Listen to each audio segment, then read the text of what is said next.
ഇപ്പോൾ കുറച്ച് നേരമായിട്ട് ഒരു ഗോസിപ്പ് ഇങ്ങനെ ഒരു സ്പ്രെഡായി പോയിക്കൊണ്ടിരിക്കുകയാണ്.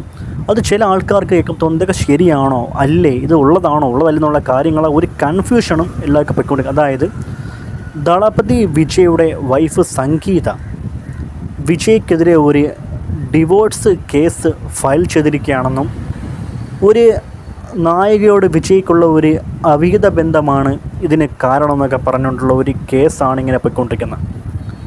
ഇതിലെന്തെങ്കിലും സത്യമുണ്ടോ എന്നുള്ള കാര്യങ്ങളൊക്കെ പലർക്കും പല കൺഫ്യൂഷൻസ് ആയിരിക്കും. പലരും പല കാര്യങ്ങളും പറഞ്ഞുകൊണ്ട് ഒന്നിനും ഒരു ക്ലാരിറ്റി എവിടെയും കിട്ടില്ല. പക്ഷെ നമ്മൾ ക്ലാരിറ്റി പറയും. അതായത് ഇത് ശരിക്കും ഉണ്ടായ സംഭവമാണോ എന്ന് പറഞ്ഞതിന് മുമ്പ് മറ്റൊരു കാര്യം പറഞ്ഞുതരാം. തമിഴ് സിനിമ ഇൻഡസ്ട്രിയിൽ ചില നാളുകളായിട്ട് ഒരുപാട് സൂപ്പർ സ്റ്റാറുകളുടെ ഒരു ബന്ധം വേർപിരിയാൻ വേണ്ടി പോകുന്നു, അല്ലെങ്കിൽ കേസ് ഉണ്ടാകുന്നു എന്നുള്ള കാര്യങ്ങളൊക്കെ പറഞ്ഞ് അങ്ങനെ സംഭവം ഉണ്ടായിപ്പോൾ ലേറ്റസ്റ്റായിട്ട് നമ്മുടെ രവി മോഹൻ എന്ന പേര് മാറ്റിയ ജെയിം രവിക്കും ഇപ്പോൾ ഒരു ഡിവോഴ്സായിട്ട് അങ്ങനെ പോയിക്കൊണ്ടിരിക്കുകയാണ്. ആ ഒരു സമയം കഴിഞ്ഞ് പിന്നെ വന്ന ഒരു കേസ് ഈ ഒരു സംഭവമാണ്. ഇതിലെന്തെങ്കിലും സത്യാവസ്ഥ ഉണ്ടോ എന്ന് ചോദിച്ചു കഴിഞ്ഞാൽ സത്യാവസ്ഥയുണ്ട്. സംഗീത എന്ന് പറയുന്ന വിജയുടെ വൈഫ് ചെങ്കൽപ്പേട്ട് കോടതിയിൽ ഒരു ഡിവോഴ്സ് പെറ്റീഷൻ ഫയൽ ചെയ്തേക്കുകയാണ്. ഇത് സത്യമായ കാര്യമെന്നാണ് വരുന്ന ന്യൂസുകളും കാര്യങ്ങളൊക്കെ.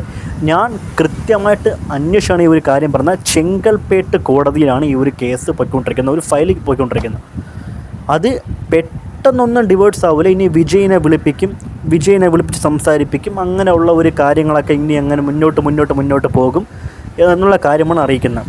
ഇതിൽ സംഗീത പറഞ്ഞ രണ്ട് കാര്യങ്ങളിൽ നമ്മൾ കേട്ട കാര്യം ഇതാണ്: വിജയ്ക്ക് മറ്റൊരു നായികയുമായിട്ടൊരു ബന്ധമുണ്ട് എന്നുള്ളൊരു കാര്യവും, മറിച്ച് വീട്ടിൽ ഒരു സ്വാതന്ത്ര്യമില്ല എന്നുള്ളൊരു കാര്യങ്ങളും കൂടെയാണ് വളരെ ശ്രദ്ധിക്കുന്നില്ല, അല്ലെങ്കിൽ എന്ത് ചെയ്താലും ഒരു പ്രശ്നം എന്നുള്ള രണ്ട് കാര്യങ്ങളാണ് സംഗീത മുന്നോട്ട് ചെയ്യുന്നത്. ഇതിൽ ഏകദേശമുള്ള കാര്യങ്ങളിൽ വീട്ടിലുണ്ടായിരിക്കുന്ന ഈ ഒരു കാര്യത്തിൽ എന്തെങ്കിലും ക്ലാരിറ്റി ഉണ്ടെന്ന് തന്നെയാണ് ഏറ്റവും കൂടുതൽ ഞാൻ വിശ്വസിക്കുന്നത്.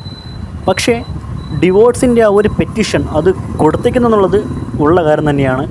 പക്ഷേ ഇത് പോസിബിളായിട്ട് വരുമോ എന്നുള്ള കാര്യങ്ങൾ നമുക്കറിയില്ല. കാരണം ഇതൊക്കെ വർക്കൗട്ട് ആകുമോ വരുമോ എന്നുള്ള കാര്യങ്ങളും നമുക്ക് ഒരു കൺഫർമേഷൻ ഇവിടെ പറയാൻ വേണ്ടി പറ്റത്തില്ല. ചിലപ്പോൾ നാളെ ഇവരുടെ വിഷയങ്ങളൊന്നാക്കി ഒരു കോംപ്രമൈസ് രീതിക്ക് പോയിക്കാം. ഓഗസ്റ്റ് 25, 1999 സംഗീത വിജയ് കല്യാണം നടക്കുന്നത്. അത് കഴിഞ്ഞ് നീണ്ട 25 വർഷത്തെ ദാമ്പത്യ ജീവിതത്തിലിടയിലാണ് ഇപ്പോൾ ഇങ്ങനെ ഒരു സംഭവം വന്നേക്കുന്നത്.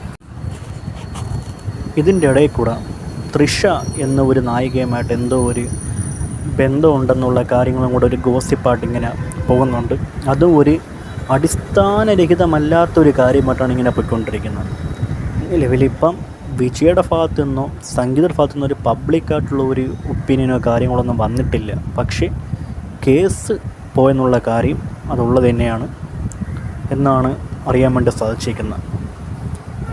25 വർഷം നീണ്ട ഈ ഒരു ദാമ്പത്യ ജീവിതം ഇനി മുന്നോട്ട് പോകുമോ ഇല്ലയോ, ഇവിടെ തീരുമോ എന്നുള്ള കാര്യങ്ങളൊക്കെ ഇനി കണ്ടറിയാവുന്നൊരു കാര്യമാണ്. അതുകൊണ്ട് നിലവിലിപ്പോൾ കേൾക്കുന്ന വിജയ് സംഗീത ഒരു ഡിവോഴ്സിൻ്റെ ഒരു കേസും കാര്യങ്ങളൊക്കെ അത് ഉള്ള വിഷയം തന്നെയാണ്.